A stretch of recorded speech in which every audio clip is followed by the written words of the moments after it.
irmã perguntou lá atrás, vamos inaugurar o caderninho hoje, sim. Em nome de Jesus, vocês vão conseguir anotar alguma coisa, eu vou conseguir pregar alguma coisa hoje no nome do Senhor.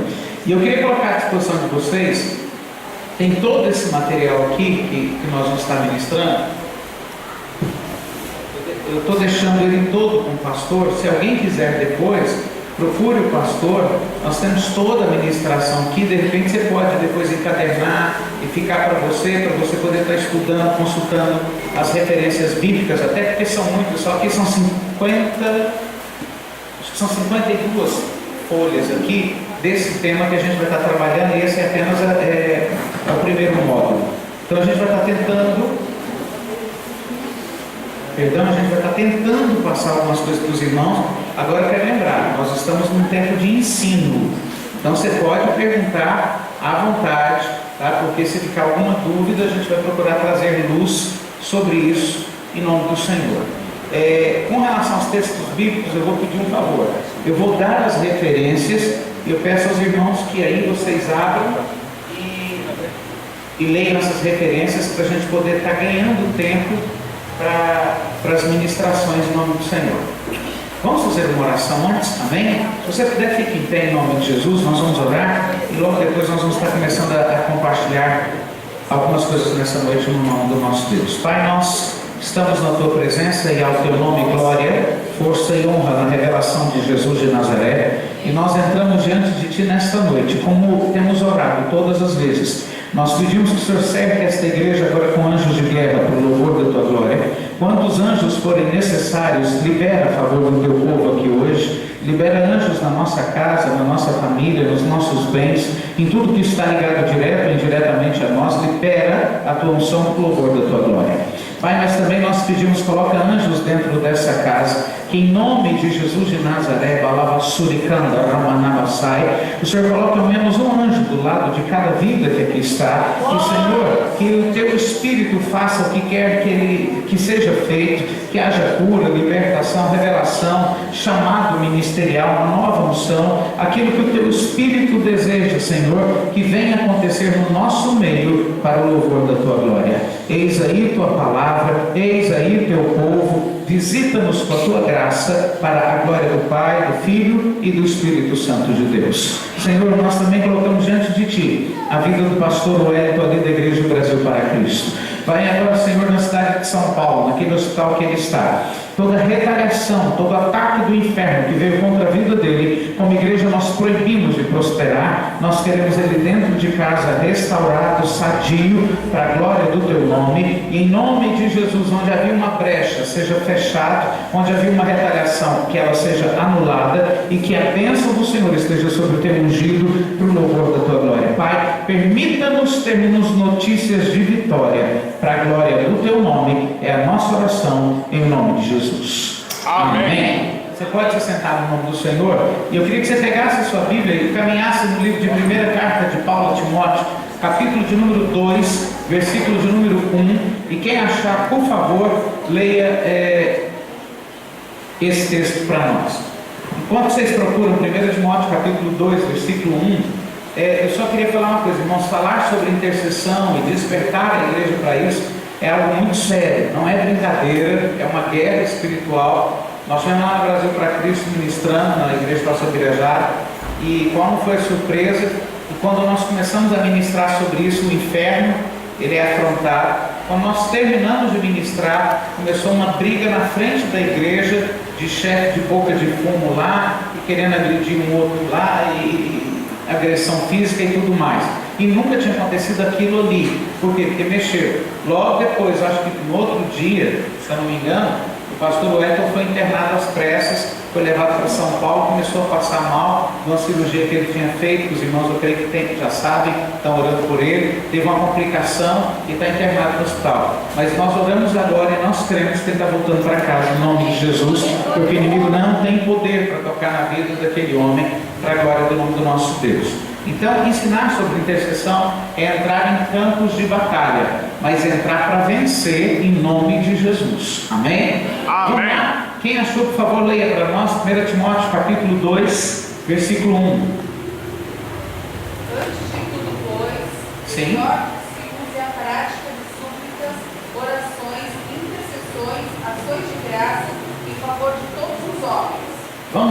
entender o que o apóstolo Paulo está falando. Como é que ele inicia esse versículo, Fátima? Antes de tudo, pois, exorto que se use a prática de Use a o quê? prática. O que é prática? Quando você começa a praticar algo, você começa a dominar aquilo. Então ele começa a dizer, que tipo de prática que ele começa a dizer aí?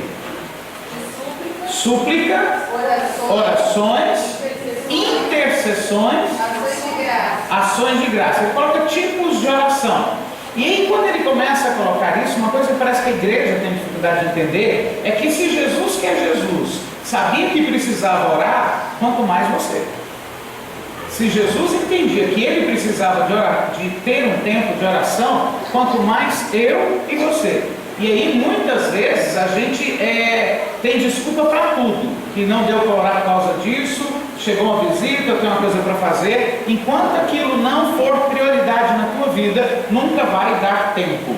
Quando for prioridade, para tudo. Mas agora eu vou orar, é meu tempo com Deus, chegou uma visita, você me espera, chegou alguém que vai falar para você, agora eu não posso, mas é urgente, mas não é mais urgente do que o encontro que eu tenho com meu Deus.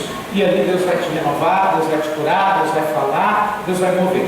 Agora, o que eu preciso entender é que intercessão, eu posso orar, mas intercessão é um tipo de oração que eu faço por alguém, ou por uma cidade, ou por um povo, ou por uma nação.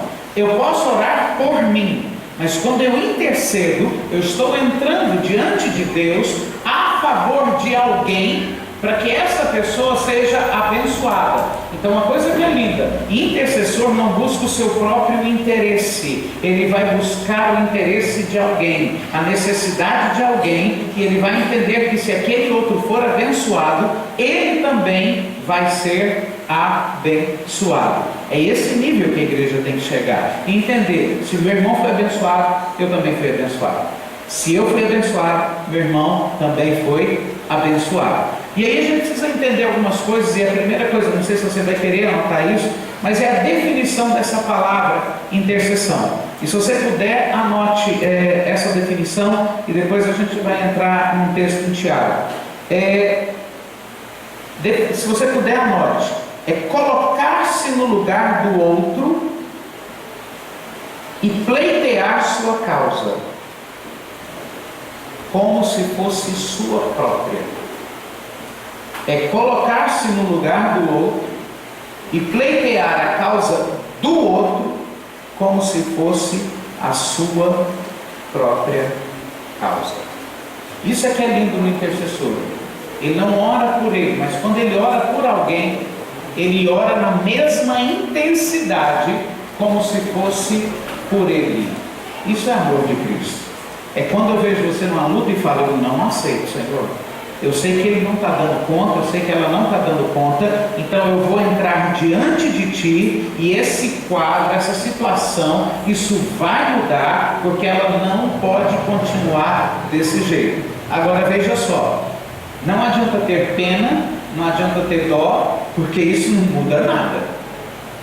O intercessor, ele se identifica e gera uma atitude em cima da necessidade do outro. Por que Deus move dessa forma? Porque fazendo isso você entende que um depende do outro. Eu preciso da sua oração e você precisa da minha oração. Eu preciso interceder por você e você precisa interceder por mim. Quando eu entendo isso, que esse intercessor é alguém que, uma das definições da palavra intercessão também, é bater com força, com violência contra, ou seja, eu bato de frente contra o diabo a favor do meu irmão. Está a Bia aqui e ela está numa luta, ela não está tendo como sair dessa luta, ela não consegue reagir. Eu entro na frente dela e falo, você não mexe com isso. Deixa que eu cuido, eu fico na frente dela, vou diante de Deus a favor dela e falo, Senhor, eu não aceito a vida dela desse jeito, essa situação tem que mudar, e começo a interceder para que Deus mude o quadro na vida dela, e ao mesmo tempo eu vou diante do diabo e falo, nela você não toca, ela está protegida,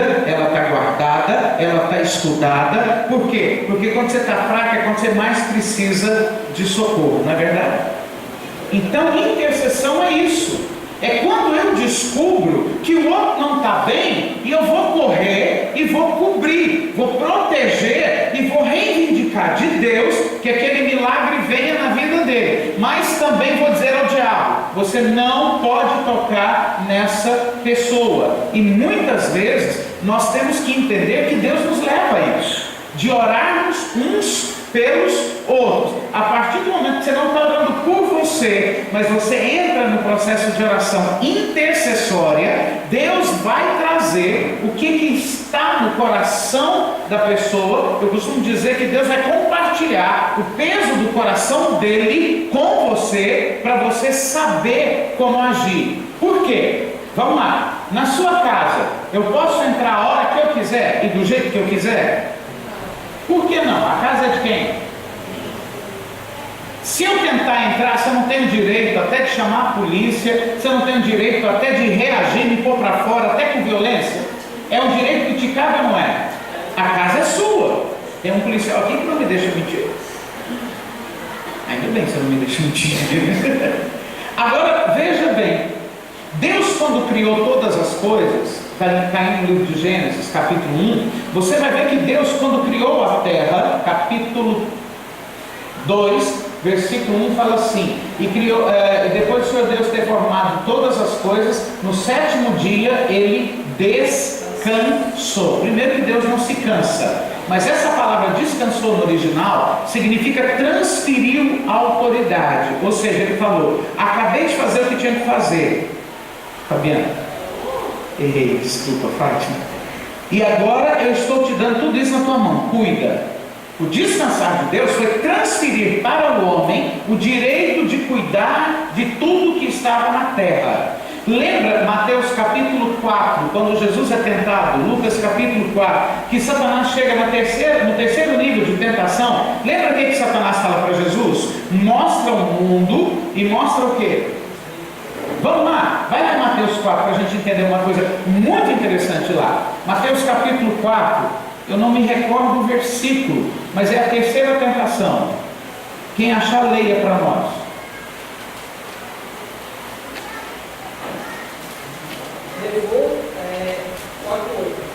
Levou ainda o diabo a um monte muito alto, mostrou-lhe todos os reinos do mundo e a glória deles.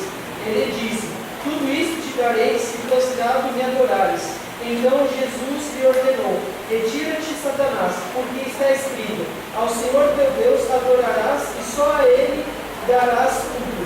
Com isso o deixou o diabo, e eis que vieram anjos e o serviram. Esse versículo 8 está grande demais, não? E até o é por isso. É? Então deixa. Você vai ver agora. Veja só como é que ele começa a falar aí. Mostra o reino e a glória desses reinos, não é isso? Do mundo. E aí ele fala: tudo isso que se prostrado me adorar. Mas Mateus não fala, mas Lucas fala. Lucas 4 fala que tudo isso me foi dado.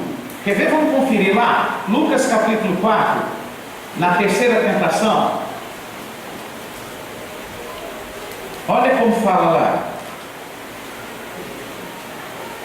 Quem achar pode ler, vai.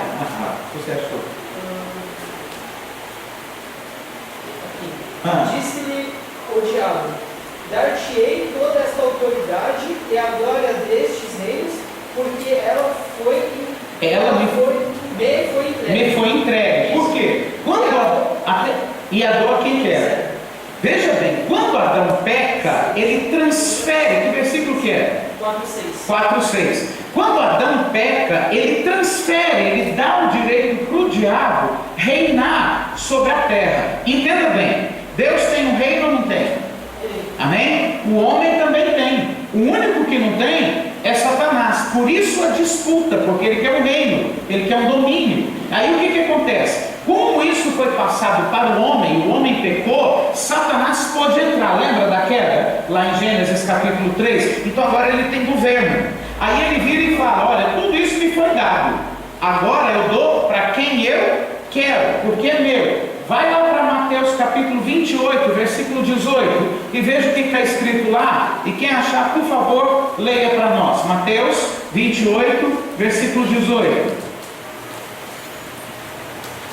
Jesus, aproximando, falou, dizendo: toda a autoridade me foi dada no céu e na terra. Então tá, para quem que foi dada toda a autoridade? Jesus. Em que lugar? No céu e na terra. Então toda a autoridade no céu é de quem? E na terra. E agora ele não levanta a grande comissão e manda os discípulos, ele não dá autoridade, ou seja, ele devolveu para o homem esse domínio e essa autoridade. Dentro da tua casa, quem é que manda? É você ou não é? A mesma coisa, não? A ele? Olha, estando lá não é bem isso que eu tenho visto, mas amém, a fé é maravilhosa. Ah, não pode entregar, é verdade, é ele. Oh, e como é? Só que entenda bem uma coisa: na terra quem manda é o homem. Na terra quem manda é o homem. Para Deus fazer alguma coisa na terra, tem que ter o aval do homem, porque é direito do homem o governo aqui. Na sua casa, Deus só pode entrar se você não quiser, ele não entra. É a questão de governo. Então, para Deus fazer alguma coisa, por isso que nós oramos. Por quê? À medida que eu oro, vamos pegar a oração básica. Mateus capítulo 6, quando Jesus ensina a oração dominical, como é que ela começa? Pai nosso que estás no céu? Não. Venha a nós o teu, porque o reino não veio. Ele falou: se você não pedir para vir, eu não posso. Por quê? É princípio de domínio, é princípio de autoridade. Eu preciso que Deus se mova nessa igreja. Se eu não orar, você pode vir. Se você não pedir, não vai acontecer nada. Mas você já viu que quando a gente começa a orar, a coisa começa a acontecer? Porque mais desejo que você tem de pedir, mais desejo Deus tem de responder a tua oração. Então, quando eu me ponho como intercessor, eu me ponho a favor de alguém para que a causa dele seja solucionada, para que a causa dele tenha vitória, para que a vida dele mude. Aí vamos lá. Quem é o nosso intercessor? Sumiu. Quem é? Microfone é pastor. Eu sou pastor também, tá? Microfone. Veja só. Quem é que intercede por nós diante de Deus? Vocês não entraram no acordo, façam suas apostas, vamos lá. Vamos lá, eu vou fazer mais fácil. Quem é que intercede por nós com gemidos inexprimíveis diante de Deus? Nossa, que povo inteligente. Eu sei, mas teve uns aqui que falavam outra coisa, aí ficou complicado. Jesus, ele é o que nosso? Ele é intercessor ou ele é mediador? O mediador procura fazer os dois lados se relacionarem, se entenderem. O intercessor, ele vai diante de Deus a nosso favor por causa das nossas fraquezas. Isso é função do Espírito Santo. Ok. E pelo mundo, quem é que intercede? Vamos supor, quem está no mundo recebe oração ou não recebe? Intercessão não recebe? Quem que intercede? É Jesus ou é Espírito Santo? Quem? Vamos lá na oração intercessória de Jesus, João capítulo 17. Olha só o que está escrito e veja a posição que nós temos que tomar. João 17, versículo 9. E depois João 17, versículo 20. Eu rogo por eles, não rogo pelo mundo. Não rogo o quê? Pelo mundo. Então Jesus não ora pelo mundo. Ele ora por quem? Por aqueles que me têm dado, porque são teus. Quer dizer que Jesus não ora pelo mundo. Ele só ora por nós. Vai para o versículo 19. Aliás, versículo 20. E rogo não somente por estes, mas também por aqueles que pela sua palavra hão de crer em mim. Quer dizer que há 2030 anos, mais ou menos atrás, Jesus orou pelos discípulos e orou por você que está aqui nessa noite. Amém. Nós estamos aqui porque Jesus fez essa oração em João 17. Aleluia. Isso é tremendo. Olha o poder da oração intercessória. Agora ele está dizendo: eu não rogo pelo mundo. Ninguém que está no mundo, Jesus está intercedendo. Essa função é da igreja. Praia Grande está cheia de viciados, a culpa é tua. Praia Grande está cheia de assassinos, a culpa é tua. Praia Grande está cheia de miséria, a culpa é tua. Porque como igreja, você tem que entrar na brecha por alguém que está passando fome, por alguém que está no crack, por alguém que está se matando, por alguém que está divorciando, virar intercessor, trazer o peso da miséria que está sobre essa pessoa e levar diante de Deus, para Deus mudar a sorte daquela pessoa. Enquanto houver intercessores, haverá vida. No dia que alguém parar de orar por você, cuidado, você morre. Enquanto há um intercessor, ele está mudando o curso da história. Quando você para de orar, provavelmente aquela pessoa pode até morrer, porque não há quem o leve diante de Deus. Um exemplo clássico, muitos aqui já devem ter vivido isso.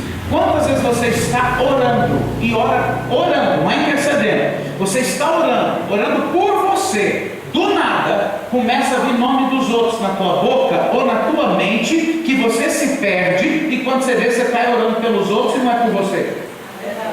Não é desse jeito? Você fala, não, senhor, peraí, o carente aqui hoje sou eu, voltamos à nossa programação normal. Toma o Ivan nas tuas mãos, para quando você vê, você está orando por um pastor, está orando por alguém do mundo, está orando por um viciado, está orando por uma cidade, está orando por uma nação, está orando por algo que você viu na televisão, que você ficou inconformado, inconformada, porque esse é o peso do